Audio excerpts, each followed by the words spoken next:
அனைவருக்கும் வணக்கம் நண்பர்களே. இன்னைக்கு ஐயா பசுமன் முத்துராமலிங்க தேவரோட 118வது குரு பூஜை.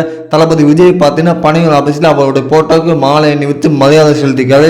கிட்டத்தட்ட கரூர் சம்பவத்துக்கு பிறகு தளபதி விஜயோட அரசியலுக்கு அடுத்தடுத்து ஒரு பரபரப்பாக கிளப்பிட்டுருக்கு. இன்னும் கட்சிகள் கலக்கத்தில் இருப்பாங்க. ஏன்னா இதோட கட்சி முடங்கி போயிடுது. எப்படி அடுத்தடுத்து அரசியல் தளபதி விஜய் வெளியே வர மாட்டாரு, முடங்கி போயிடுவாங்க, கட்சியை கலைச்சிடுவார், அப்படி இப்படி நிறைய பேர் நினைச்சாங்க. ஆனால் தளபதி எதுக்கும் கவலைப்படாமல் தைரியமாக அடுத்தடுத்து அரசியல் நகரை கொண்டு போயிட்டு இருக்காரு. அது இல்லாமல் அவர் ட்வீட் போட்டிருக்காரு ஐயா பசுமன் முத்துராமலிங்க தேவரை பற்றி.